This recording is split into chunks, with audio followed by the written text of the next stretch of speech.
버려진 돌, 떨어진 미랄. 오늘 포도원의 농부 비유가 나온단 말이야. 포도원의 농부, 그죠? 이 비유의 주대상이 누구예요? 대제사장과 뭐 바리새인 등 종교 지도자들이야. 그러니까 주대상이에요. 이 비유를 들려줬단 말이에요. 세를 내준 포도원의 농부, 그죠? 농부들. 근데 이 주인이 보낸 종들을 어떻게 해요? 때리고 죽이고 돌로 치는 것을 되풀이해. 그죠? 이 종들이 뭐하러 왔죠? 열매를 받으러 왔어. 근데 마지막에 누구를 보내요? 주인의 아들을 보내요. 그랬더니 뭐죠? 이 농부들의 생각이 뭐예요? 와, 죽이고 유산을 우리가 가로채자, 이런 얘기라. 그죠? 사실 이 포도원은 어떻게 돼요? 주인이 이미 다 시설 투자를 다 했어. 그죠? 앞에 완전히 그냥 이 농부들이 뭐만 하면 돼요? 그냥 수고만 하면 돼. 열매를 거두는 수고만 하면 돼. 그죠? 근데 아들을 죽였다, 그 얘기가 나오죠. 그래서 타국에 간 주인이 돌아올 때 그런 농부를 어떻게 하겠니? 질문을 해. 그죠? 그 질문에 대한 답이 뭐예요? 나오죠? 진멸해야 된단 말이야. 그래, 어떻게 그런 농부들이 있느냐고. 진멸해야 된다고. 그리고 나서 어떻게 해요? 제때에 열매를 바칠 만한 다른 농부들에게 세를 다시 주라, 이런 얘기야. 그죠? 그게 이제 포도원 농부의 비유의 얘기란 말이죠. 그런데 예수님이 여기에 이어서요, 또 다른 말씀을, 굉장히 중요한 말씀을 전개를 해요. 그게 뭐죠? 건축자의 버린 돌이 모퉁이의 머릿돌이 되었다. 그 얘기를 이제 뭔가 앞에 포도원 농부 비유 얘기를 하면서요, 두 번째 말씀할 때는 뭔가 하면 성경을 인용해서 하신 말씀이야. 마태복음 오늘 뭐죠? 21장 42절 있잖아요. 건축자의 버린 돌이 모퉁이의 머릿돌이 되었다. 이게 시편 118편 22절에 나오는 거예요. 그죠? 그러니까 앞에는 비유로 설명했다가 성경 말씀을 인용해서 이야기를 한단 말이야. 듣는 사람들이 뭐예요? 성경에는 뭔가 일가견이 있는 사람들일 수가 있어. 그죠? 여기 주목해야 될 게 뭐예요? 21장 43절 44절이에요. 무슨 내용이죠? 너희는 하나님 나라를 빼앗기고 그 나라에 열매 맺는 백성이 받으리라. 이 돌 위에 떨어지는 자는 깨어지겠고 이 돌이 사람 위에 떨어지면 저를 가루로 만들어 흩으리라 하시니. 자, 앞의 얘기와 비슷한 어떤 내용으로 이야기를 한 거죠. 열매를 뭐예요? 맺는 백성이 받는다고. 너희는 뭐지? 하나님 나라 빼앗길 거라고. 그죠? 포도원 비유 얘기를 그대로 이야기한 거죠. 누구요? 대제사장들, 바리새인, 이 종교 지도자들. 너희는 다 빼앗길 거라고. 그리고 그거로 끝나면 좋은데, 다른 뭐죠? 열매 맺는 백성이 받는 것까지는 좋은데 뭐죠? 이 돌 위에 떨어지는 자는 깨어지겠고 이 돌이 사람 위에 떨어지면 저를 가루로 만들어 버릴 것이다. 종교 지도자를 향해서 뭐예요? 가루로 만든다고. 자, 잘 보세요. 건축자의 버린 돌, 그게 모퉁이의 머릿돌이 될 때 더 이상 이 건축자는 새로 만들어진 건축물에 전혀 관여할 수가 없는 사람이야. 원래 건축자는 건축 전문가란 말이야. 그죠? 돌 하나 어디에 쓸지를 알아야 되는데 알면서도 버려 쓸 수가 있고요. 왜 버리는지는 모르지만 버렸다, 이런 얘기예요. 그랬더니 그게 모퉁이의 머릿돌이 될 때는 자기가 짓는 건축물하고는 전혀 상관이 없는 거라. 그죠? 종교 지도자를 짓는 건축물이 있다고 했을 때 그게 영적 건축물이라고 봅시다. 그게 하늘나라를 생각하는 하나의 어떤 뭐죠? 뭐 프레임 또는 교리 뭐든지 좋아요. 뭐죠? 그게 아무런 의미가 없다. 그리고 마침내 뭐죠? 가루가 된다. 이 얘기가 여기 담겨 있는 오늘 본문의 얘기들이죠. 자, 그랬더니 이 비유를 들은 대제사장들과 바리새인은 어떻게 돼요? 와, 우리에게 하는 말씀이구나. 다 알았지. 그리고 뭐예요? 예수를 잡고자 해요. 그렇지만은 무리를 무서워해서 뭐죠? 그냥 못 잡아. 그지? 왜? 와, 무리들이 선지자로 알고 있었던 거예요. 괜히 선지자 쳐 죽였다고 이 말 듣기가 싫었다는 얘기지. 자, 우리 이제 오늘 내용은 다 훑어봤어요. 그럼 여기에서 무엇을 강조하고 있는 이런 얘기예요. 인간들은 뭐예요? 자기가 주인인 줄 착각한다 이거예요. 이 포도원의 농부처럼 자기는 그냥 새로 받아서 포도원을 운영하는데 자기가 마치 주인인 것처럼 행동하는, 그죠? 그 모습, 그걸 경계한 그런 메시지라는 얘기죠. 그러니까 인간이 주인이 되고 싶은 그것이 뭐예요? 예수를 죽였다로 연결되는 거예요, 결국은. 그래서 이제 사실은 이게 뭐와 연결되는가 하면요, 이 자기를 부인하지 않는 것, 그리고 어떤 자기가 목표하는 어떤 고지에 오르려는 것, 이 자기를 부인하지 않는 것, 그리고 어떤 자기가 목표하는 어떤 고지에 오르려는 것, 자아를 추구하는 삶, 이게 뭐죠? 가루가 되어야 될 죄의 본질이다, 이런 얘기를 하는 거예요. 너희 종교 지도자들 하는 거 보니까 딱 그거다 말이야. 너가 인생의 주인이라고 생각하고 살아가고 있어, 전부.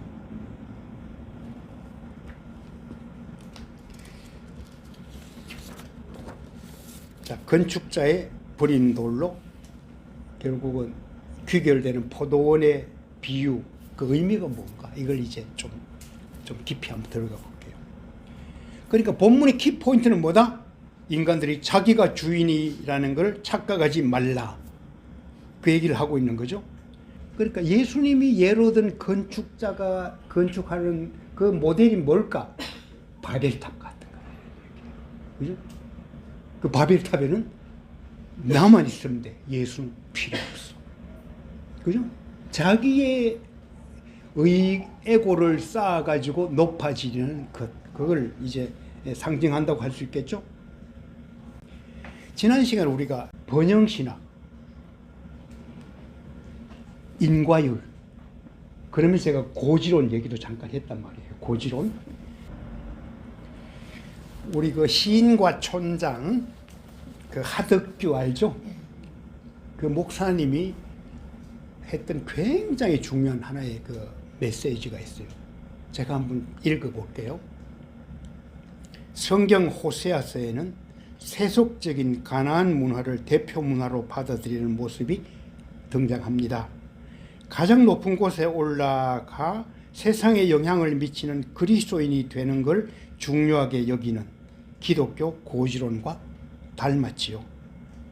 여전히 많은 아티스트들이 자기가 바라는 꿈을 하느님이 주신 비전이라 착각합니다. 그분을 풍요의 신점으로 여기며 자신의 꿈과 행복을 이루는 방편으로 생각할 뿐인 겁니다. 굉장히 중요한. 어제가 우리 생질녀의 생일이었어. 제가 그 자표를 앓고 있는 생질녀, 그죠? 레고 블록 쌓기 놀이 할 줄 아는 거는 어떤 면에서 그거밖에 없는 것 같고, 놀이로서 드라이브 하는 걸 참 좋아해. 아빠 차 타고, 그죠? 바깥에 그냥 풍경 구경하는 것을 그렇게 참 좋아하는 38살 생질녀야. 근데 딸 생일이라고 그 매부 우리 그 딸아이 아빠가 그래, 양진이 우리 드라이브 시켜주자. 그래서 홍매화라도 보러 가자. 대구는 이미 홍매화가 활짝 피었대요. 근데 매부가 뭐예요? 암말기지. 거동하기도 그렇게 편치 않아. 딸 그리고 와이프, 내 여동생을 태우고 한 30분 갔다가 한 30분쯤 있다가 한 30분 돌아오고, 돌아와서는 그냥 녹초가 돼서 그냥 쓰러졌어. 그것도 힘들다는 얘기죠. 근데 이게 아빠죠. 딸 생일을 축하하고 싶은 마음. 그죠? 지난 시간에 우리 번영신학 얘기했어요. 그죠? 인과율 얘기했어요. 우리가 이것을 벗어나지 못하면요, 생진녀나 여동생의 삶을 결코 해석할 수 없어요. 예수 믿는 사람 잘 돼야지 어떻게 장애인 딸이 나온단 말이냐. 그죠? 쉽게 얘기할 수 있어요. 그리고 본인 스스로도 와, 이런 힘든 시간들 빨리 끝났으면 참 좋겠다, 오히려. 그죠? 그런 생각할 수도 있죠. 이 생진녀가요, 아주 어렸을 때야. 그러니까 뭐죠? 자석, 잔잔한 자석들, 이게 있는 걸 그냥 삼켰어. 아무거나 막 먹으니까 완전히 죽을 지경에 이른 것이. 그런데요, 그때 많은 경우 생각할 때, 그래, 차라리 세상을 떠났으면 너도 좋고 엄마도 좋겠다, 이 생각할 수 있잖아요. 그죠? 그런데요, 이대도 좋으니까 살려주십시오. 거기도예요. 우리가 고지론적 생각, 번영신학적인 생각을 하는 순간요, 그런 기도는 절대 안 나와요.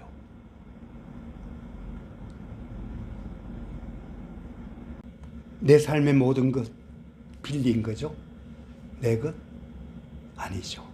우리 찬양을 했단 말이에요. 그죠? 내 삶에 관계된 모든 것들은 내가 빌린 거다. 내 것 아니다. 주님께 빌린 거란 말이에요.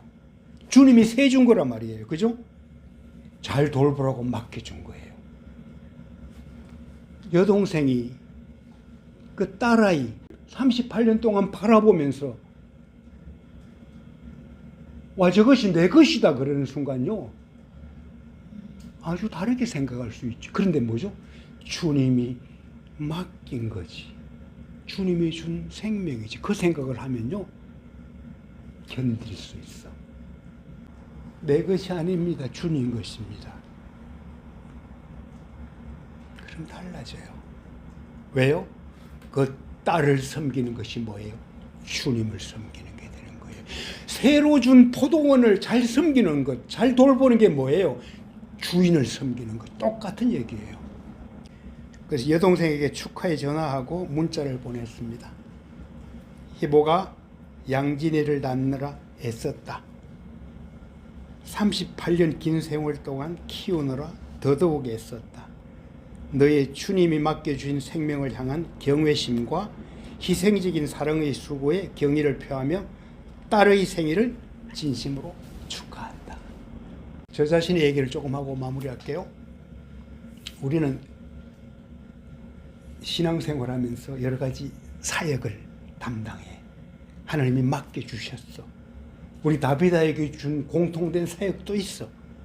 근데요, 사역의 형태, 내가 목사가 되고 선교사가 되고 어떤 지위 자체에 머물려니까 그게 하나의 사역의 형태죠. 선교사로서의 사역, 목사로서의 사역, 그죠? 그것보다 훨씬 중요한 것이 있다. 그것을 놓치는 순간요, 우리는 그냥 사역의 그 모습만 겉으로 보일 수밖에 없어요. 사역의 형태. 보세요. 포도원 농부들이 사역을 했잖아요. 그죠? 사역할 때는 뭐예요? 이것이 내 것이고 주인 것이고 상관 형태만 놓고 볼 때는 그냥 사역하는 거예요. 포도원 가꾸는 거란 말이에요. 그죠? 근데 그것보다 훨씬 중요한 게 뭐죠? 사역의 본질이에요. 그 본질의 첫째가 뭐죠? 누가 주인이냐. 그죠? 하나님 내게 맡겼어. 일을 맡겼어. 누가 맡기셨지? 아, 그래, 하나님이 맡기셨지. 다윗에게 30여 년 동안 하나님이 뭔가 이렇게 관심을 가지고 동행하면서 맡긴 작은 여러 가지 일들이 있어요. 그죠? 와, 그렇지. 주님이 내게 맡겼구나. 그것을 먼저 확인해야 된다. 이런 얘기예요. 사역의 본질, 그리스도의 십자가야. 자기를 부인하고 자기 십자가를 지고 주님을 따르는 것. 그거예요. 어떤 주님이죠? 예수님이 그러셨듯이 버린 돌처럼 버려지는 거야. 버린 돌이에요. 그죠? 또 하나는 뭐죠? 떨어진 미랄이에요. 건축자가 버린 돌이 진모퉁이의 머릿돌이 되어 건축물로 지어진다는 것. 거기서 한 걸음만 더 나아가면 뭐죠? 건축물에는 무생물에서 더 나아가 생명을 강조한 비유. 그것이 미랄 비유예요. 미랄 어떻게 하죠? 떨어져 죽은 것처럼 보이지만 거기서 뭐지? 생명이 움튼다. 그렇죠? 내가 죽는 것.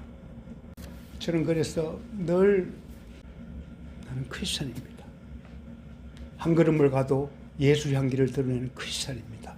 주님 밖에는 나의 복이 없습니다. 내 존재의 의미가 없습니다. 이걸 자꾸 막 나 자신을 향해서 채근하듯이. 아니면 뭐가 돼요? 이 포도원의 농부들이 된다 이런 얘기예요. 포도원의 농부들이 된다 이런 얘기예요. 내가 주인이 된다 이런 얘기예요. 그죠? 나는 크리스천입니다 그러면서 고지로로 나아갔다? 그거는 가짜라는 얘기죠. 가짜 농부가 된다 이런 얘기죠. 예.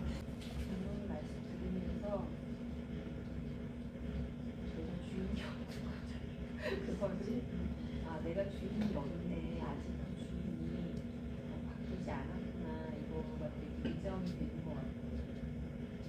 이게 주인이 예수님이 됐다가 내가 됐다가 그런 게 아니라 그냥 내가 주인이었구나.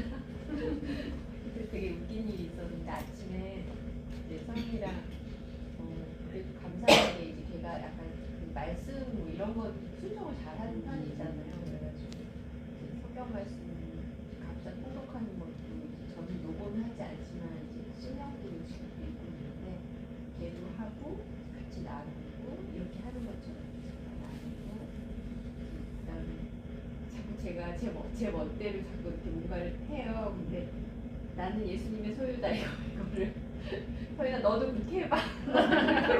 근데 제가 나도 모르게 예수님은 나의 소유다. 예수님은 나의 소유다. 엄마 지금 뭐라고 했어? 그게 제 본심이었던 것 같아요. 예수님의 소유다. 본심은 예수님은 제가 좌지우지 하고 싶은 마음이 더 있었던. 서인이가 되게 무섭거든요. 하여튼 되게 재밌는 것 같아요. 예수님이 그 주인이신 게 되게 사실은 되게 좋은 거거든요. 근데 그거를 주인이라는 것은 항상 인간 세상에서의 주인은 좀 나쁜 주인들이 많기 때문에 우리는 이렇게 예수님 주인으로 하는 게 되게 불편하고 싫고 이런 게 있는데 사실은 이제 우리가 이렇게 예수님 하나님의 원수였고 마귀 자식이었는데 근데 이제 우리를 선량해 주셔서 하나님의 자녀가 되고 하나님이 나의 주인이 되시는 사실은 되게 좋은 건데 그게 이렇게 싫은 거죠. 주님이 나의 주인이다 그랬을 때 그 대응은 뭘까요? 나는 종이구나 이게 먼저 떠오르는데요. 하나님이 우리를 향해서 이야기하고 있는 것은 훨씬 다를 수가 있어요. 아가서 7장 10절 아가서 7장 10절 꼭 한번 보세요. 아가서 7장 10절 보면은 나는 내 사랑하는 자에게 속하였도다. 그죠? 내가 주님께 속했어. 그죠? 내가 사랑하는 자에게 속했다. 그건 하나의 뭐랄까요? 하나의 형용사 또는 명사에 가까운 거라. 근데 그 뒤에 얘기가 기가 막혀요. 뭐죠? 그가 나를 사모하는구나. 이게 동사야, 동사. 그죠? 내가 누구의 소유다 이걸 뛰어넘어서요. 우리의 주인된 예수님은 뭐야? 나를 사모한대요. 그분의 마음이 나를 향해 있다 이런 얘기예요. 그죠? 그러면서 우리 정현자매 예수님이 내 것이다 하는 걸 별로 그렇게 과장된 거 아니야. 응? 그분의 마음이 나를 향해 있습니다. 수준이야. 그죠? 그죠? 나에겐 아무런 공로가 없어요. 보잘것없는 난 죄인입니다. 예수님 날 위해 갈보리 택하셨네. 왜죠 주님 날 사랑하시니.